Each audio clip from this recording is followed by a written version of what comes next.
What was the craziest rumor at your school? My high school had this bizarre rumor about an abandoned swimming pool beneath the gym. Everyone whispered that a student drowned there in the 70s and the school sealed it off instead of dealing with a scandal. Some said you could still hear splashing if you pressed your ear to the floor tiles near the boys' locker room. I always rolled my eyes at this stuff. Our school was built in 1992. It said so right on the cornerstone. No way it had some secret underground pool. Until I got Saturday detention for skipping class. The detention supervisor, Coach Miller, had me organizing equipment in the gym storage room. He handed me keys and told me to inventory everything, then disappeared. While counting basketballs, I noticed a metal door behind some gymnastics mats. The lock was old, different from the modern ones on classroom doors. Out of curiosity, I tried the keys. The fifth one worked. The door opened to a narrow staircase going down. The air smelled damp and chlorinated. I followed the stairs using my phone flashlight. At the bottom was another door with faded letters. Pool facility. Staff only. My heart was pounding as I pushed it open. There it was. A full-sized swimming pool, completely intact. The water was dark, but clear. Lane dividers still stretched across the surface. A scoreboard frozen at 1973. What was strangest? The place looked maintained. No debris, no major decay, just abandoned. As I walked around the edge, my flashlight caught something at the bottom of the deep end. A glint of metal.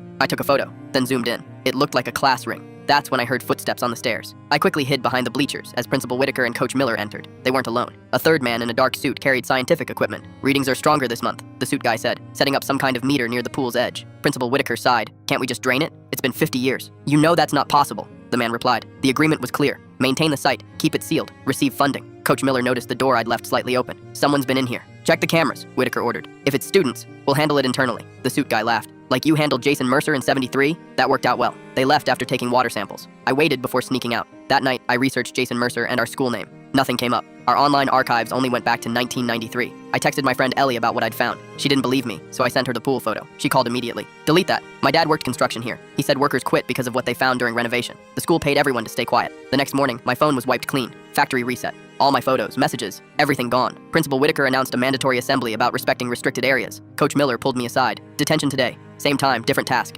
After school, I found a note in my locker. The water takes what it wants. Don't be next. I skipped detention and went to the public library. Their archives had nothing about Jason Mercer or any drowning at my school. But I did find something strange. According to records, our school property was purchased from Mercer Pharmaceuticals in 1991. As I was leaving, an elderly librarian touched my arm. You're from the high school, aren't you? Looking up a pool incident? She glanced around, then whispered, they didn't drown him. That boy was pushed. I was there, but it wasn't water in that pool. Before she could say more, her supervisor called her away. That night, someone broke into my house. My parents' office was ransacked. The next day, I was called to the counselor's office. A woman I'd never seen before introduced herself as Dr. Mercer from the school district. I understand you've been asking questions, she said, sliding a folder across the desk. We have a special internship for curious students like you. Full scholarship included. Inside was an acceptance letter to Mercer Institute of Science. What happened to Jason Mercer? I asked. Her smile never wavered. My grandfather had a unique vision.